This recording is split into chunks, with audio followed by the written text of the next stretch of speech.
Well, I said earlier today I was going to finally do this series, and now I am. For the first time ever, I'm doing a team recap of the NFL for the 2017 season. I've been wanting to do this series for a couple years, actually. I was strongly thinking about doing it last year, but I just ended up not doing it in the end. But this year, I'm finally going to do it. However, I'm not going to do like an individual video for each team, like 32 videos. Nah, it's going to be condensed down to 7 videos. The first 4 videos will have 5 teams each, and it'll be the worst to the best teams of the teams that missed the playoffs. Then episode 5 will be the teams that lost in the wild card round. Episode 6 will be the teams that lost in the divisional round. And then the final episode will be the conference championship runner-ups, the Super Bowl loser, and the Super Bowl winner.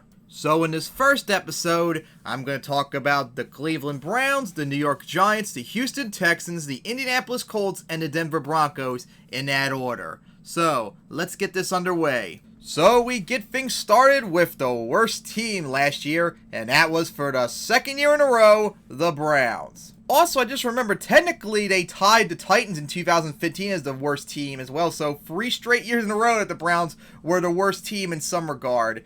Tied it in 2015 and being the worst 2 years in a row. And they actually went and did it. They joined the 2008 Lions as the only other team to go 0-16, although I don't think, not only are they nowhere near as bad as the 2008 Lions were, I actually think overall they played better this year than last year when they went 1-15. And I mean, look at the stats too, as here's the stats from Pro Football Reference I got. And that is how many points they score and allow, how many yards they got and allowed, how much their passing yards and rushing yards they got and allowed. And as you see, they were the worst offense in terms of score, and they were 24th in yards gained, and they were 22nd in passing and 18th against running. But in defense, they had the second worst defense in terms of points allowed. But look at that. They were 14th in yards allowed, 14th against the pass, and 7th against the run. So they're almost borderline elite run defense in the league, believe it or not. This defense actually played pretty solidly, except for the points they allowed. And I was lucky enough to see a bunch of the Browns games, and a lot of them, they actually were playing pretty solidly. And matter of fact, remember, there were 6 games where they were within a score that could have tied or won the game. So theoretically, the Browns could have possibly gone 6-10. So the future kind of looks a little bit better for the Browns despite the worser record and the infamy of being 0-16. And their first pick from last year's draft, Myles Garrett, was pretty solid. Now, hopefully he can actually play a full season and improve. That way that'll help out that defense a lot more. So what do the Browns need to do in 2018 in order to get better? 1, they gotta get that franchise quarterback. They just got to. It's been almost 20 years and they still haven't found a guy. And with a pretty good quarterback class for at least the first 2 picks, they have that opportunity to get that franchise quarterback right then and there, and they got landed right. And also, they got the 4th overall pick they can use to get a running back, which they need too. That would help out immensely. And if that offense got a little bit better, maybe they would start getting all those close games and start turning them into some wins and start turning the franchise around. And if the Browns draft good in 2018, that gets them up for a pretty bright future, because, I mean, think of it. Their defense is solid so far. If they can fix that offense, because remember, in the AFC North, the Steelers, they're dominant, but they're getting up there in age, so that's probably not going to last a while. And the Ravens and Bengals, they're pretty much mediocre. So if the Browns get their shit right, and if everything goes right for them, maybe they could challenge to be the second best team in the AFC North in 2019, which could be a possible playoff run. But we'll have to wait and see what happens in the draft. It was still overall a disappointing season for the Browns. They regressed and, of course, now are living in infamy, but the future looks pretty bright. They just got to get their shit right and do really good in the draft and ensure that that'll continue in 2018 to get better. And now we get to the worst team in the NFC, and that's the Giants. Oh boy. I said throughout the entire offseason after they made the playoffs last year that this was the most overrated team in the NFC, if not in the entire NFL. Oh God, I remember all the entire offseason everyone saying, the Giants are going back to the playoffs and maybe this time they'll be a Super Bowl winner. And I was like, shut the fuck up. The Giants' offense was terrible last year, and their defense, while really good last year, was free agency built, and we all know how free agency built teams go. See the Broncos this year, which I'm going to get to later, and the Giants, of course, this year. Oh my God, they collapsed even worse than I thought. They had their worst record under 16-game schedule. Remember, they start off the year 0-5. They had major injuries that were like Odell Beckham Jr., and of course, they had major player-coach conflicts throughout the entire season. And in the end, they just finished a collapse of 3-13. They fired Ben McAdoo and their general manager after they went 2-10. They benched Eli Manning after that game. After they went 2-9, I mean to say. And of course, instead of starting Davis Webb, they went with Geno Smith. So they fired Ben McAdoo. They brought in Steve Spagnuolo, their defensive coordinator, former Rams head coach. He really didn't do that much better and went 1-3 under his tenure. And of course, they ended up bringing in Pat Shurmur, who is the Vikings offensive coordinator, and he was the Browns coach from 2011 to 2012. And the Browns went 9-23 under his tenure, so that's not necessarily a good sign either. And Vikings offense wasn't necessarily a world beater either, so that was a really head-scratching decision why they would hire him. So first off, I gotta say, I fucking told you all the Giants were gonna do terrible this year, and not only did they did even worse than I thought. So fuck all of you Giants trolls that trolled the shit out of me on Twitter the entire offseason. And as I said, look at the stats. They had the second worst offense in terms of points they got. 22nd in yards, 19th in passing offense, and 26th in the running game. On defense, that was the third best last year, 27th in points allowed, second worst in yards allowed, second worst in passing yards allowed, and just 27th in running yards allowed. They are in the top, almost in the top 5 worst, if not the second worst in half the categories. Proving my point about how free agency defenses are not to last. You need to draft and build up a defense like the Seahawks did this entire decade so far. So what do the Giants need to do next year? Well, one, they're going to have to figure out what they're going to do with Eli. He's going to be 37 this year. Are you going to keep him or not?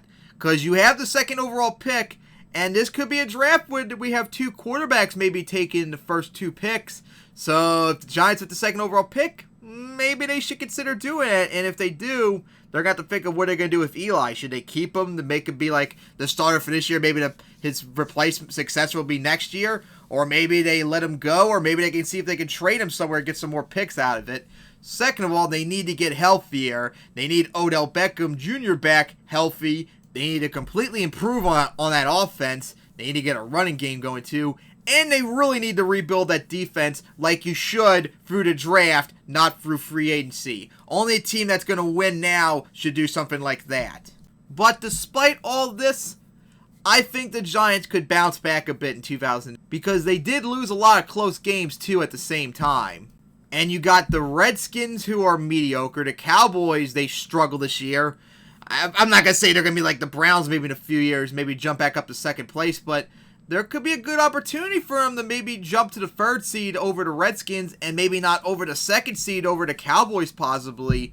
So the Giants could maybe make a big bounce back, but I don't know about a playoff run yet, but that most certainly is not going to happen unless they start drafting right. So they got to get this shit completely right in the 2018 draft. Next up is the Texans, who after going 9-7 the last 3 years in a row, collapsed to 4-12 and in the bottom of the AFC South. Man, what an interesting season this was. They finally drafted that QB in the first round, Deshaun Watson. They didn't make him the starter the first week, and the Texans got their asses kicked by the Jaguars. They made him the starter next week. Although they won against the Bengals on Thursday night, he struggled. But the next bunch of weeks, oh my God, he became a revelation for the Texans. And he actually, I think it was like 7 weeks into the season, he was leading the league in touchdowns. And I think he was up there in yards, passing yards too. He was really good. He was easily going to be the offensive rookie of the year at that point. And the Texans were like 3-3, 3-4. They were right there in the mix for the AFC South and still possibly in the contention for a playoff run. But then Deshaun Watson got injured. He was out for the rest of the season. That doesn't help the fact that Wiley Merciless and J.J. Watt went down the same time, pretty much season-ending injuries. And the Texans would go on to lose all but one game to finish 4-12. So, yikes. What a terrible season this was that had so much promise if they could have just stayed healthy. And I don't know what to say about this, but they decided to keep Bill O'Brien as their coach. I mean, 3 straight 9-7 seasons. Yes, he made it to the playoffs twice in a row, won the AFC South twice, and won a playoff game last year. But 9-7 3 years in a row really isn't saying that much. And of course, went to 4-12 last year.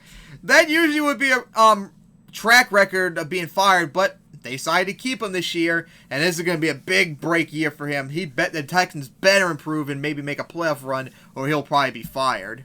And as you could see, that defense really did decline once Wiley Merciless and J.J. Watt were gone. They had the worst defense in the league in points allowed, 20th in yards allowed, 24th in passing yards allowed. They were 13th in the rush defense, though, so that's still pretty solid. Offense, though, they went up, I think, a little bit mainly because of Deshaun Watson, although that offense was still terrible. They were near the middle of the pack in points gained. They were 20th in yards gained, 21st in passing yards, and the 14th best running game. So, I guess you could say that offense played a little bit better, but it was still pretty terrible. So, what needs to happen for the Texans to be back in the playoff mix next year? One, they need to get healthy. They need Deshaun Watson not only back and healthy, but he needs to play just as good, if not better, in his sophomore season, because that'll be a wasted talent if he can't be back in 100% shape. Second of all, they need Wiley Merciless and also, more importantly, J.J. Watt back and healthy, because even though J.J. Watt's missed the last 2 seasons pretty much to season-ending injuries, he has not been really effective at all these last 2 weeks. 2 seasons for crying out. He's nowhere near as dumb as he was from 2011 to 2015. He needs to get back at full strength because him, Merciless, and of course, Jadeveon Clowney, who's finally starting to be showing flashes of a first-round pick as he was 4 years ago. This team, if they could stay healthy, and the players, most importantly, like J.J. Watt and Deshaun Watson, play as good as they need to be, this Texans team could be very interesting, and I might make a bold claim they could possibly be maybe the Seahawks of the AFC. I'm not shitting you on them. They have a defense. If they can stay healthy, they can apply the pressure, and they got a very mobile and very athletic QB in Deshaun Watson if he can stay healthy and play back at his full strength. This could be a team to watch next year if everything goes right for him, because the AFC South is going to be interesting next year. Will the Jaguars continue that impressive performance from last year? Will the Titans make a comeback from that? Although they went 9-7 again, they were nowhere near 9-17 last year. They were terrible. This could be wide open for anyone, even the Colts too, if they can get back with Andrew Luck and stuff. This division's wide open, so anyone can get it. So the Texans are going to be a very interesting team to watch. Hopefully they can get back healthy and stuff so we can see how well they do in 2018. If not, then Bill O'Brien should be shown the door. Next up is the Colts, who, holy shit, this kind of reminded me what the case was 6 years ago when Peyton Manning was out for the year, as Andrew Luck missed the entire season, and the Colts, tried as they might, they were terrible the entire year, and just like their Texans, they finished 4-12 as well, their first losing season since 2011, and Chuck Pagano was shown the door after all these years of waiting, which was kind of a little surprising. And of course, I'm so glad this didn't happen. The Colts actually tried to get Josh McDaniels to be their coach. Oh my God, what were you thinking? Do you remember what happened with the Broncos when he was their coach? Come on, why would you want him after that horrible failure up in Denver, for God's sake? And of course, luckily for you, he fucked you over and decided not to be your coach, which was the best thing in the world for you, as you brought in the Eagles offensive coordinator Frank Reich to be your new coach, which would be kind of interesting since that offense was pretty explosive, especially in the Super Bowl, if we all remember. But Andrew Luck missing the season showed how many flaws the Colts had, even in the first 3 years with Luck. This team was terrible across the board. third worst in points a game. They had the second worst offensive yards per the season. The third worst passing offense. They had the 22nd best rushing offense in the league, thanks to Frank Gore and all his effort. But the defense was terrible across the board.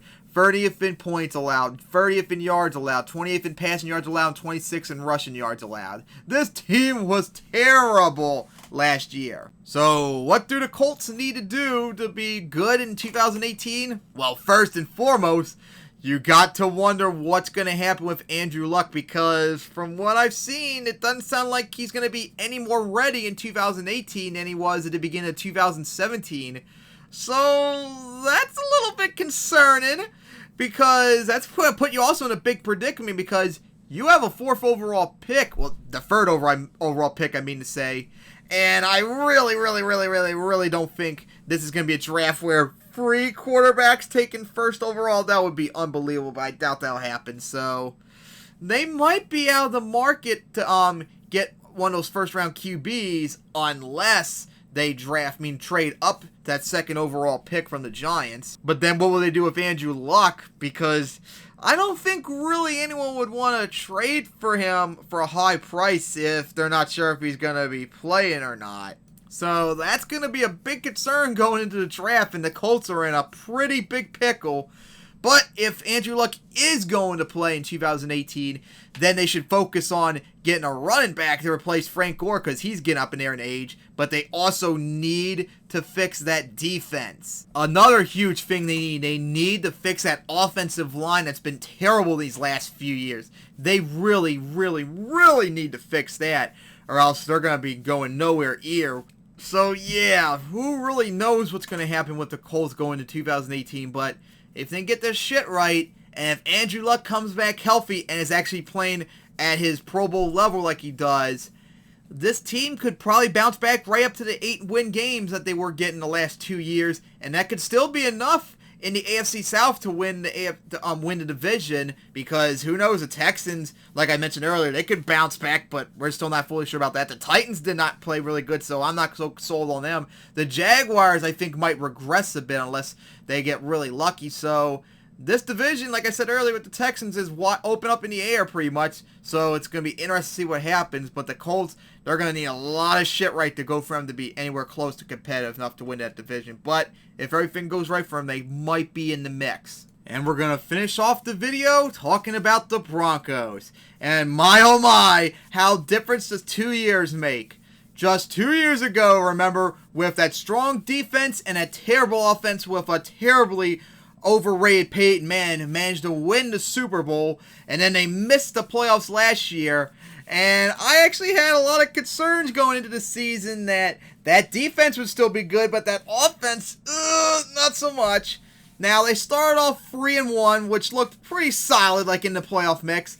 And then, of course, they were going to host the Giants on Sunday night, and you're thinking, the Giants, they're 0-5. They're terrible everywhere. They suffered major injuries. The Broncos are 3-1. They have a strong defense. That offense is at least playing okay. They should blow out the Giants and be deep in the playoff mix, right?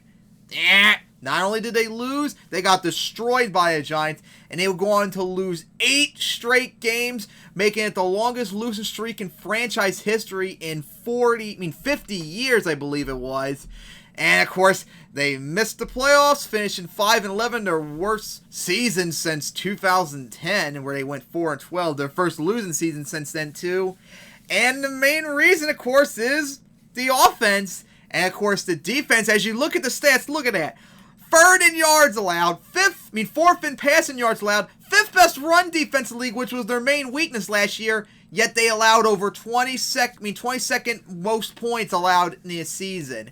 Although a lot of that was more because the offense doing so many turnovers and stuff. So yeah, that really hurt them pretty much. And also the defense quitting a lot in numerous games too, because I remember watching them. So what do the Broncos need to do to get back into the playoff mix, since that defense is still there, obviously? Most importantly, they need a quarterback. They finally need someone. They need a franchise quarterback. The problem is, at the 5th highest pick right now, they're most likely going to be way out of contention to get the top 2 QBs in the draft, and anyone after that is not going to be good enough to be worth the 5th overall pick. So unless they're going to trade up somehow, they might have to go, unfortunately, even though it's not really good, they might have no choice here but to go into the free agency.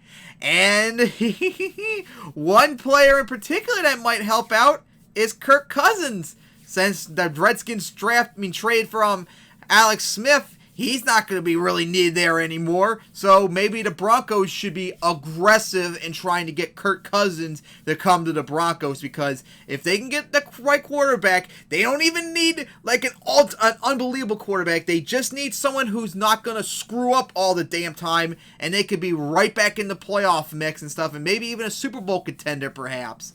Because that defense is still good, but that's not going to be the case forever. And if they want to make a Super Bowl run or make it back to the playoffs, they need a quarterback badly. So we'll see what happens in 2018, because the Broncos are going to be kind of interesting. So that will end this video off here with the 5 worst teams in the league. Hope you enjoyed, and in the next video, hopefully maybe tomorrow, I'll talk about the next teams, which will be the Jets, Buccaneers, Bears, 49ers, and Raiders. So see you then.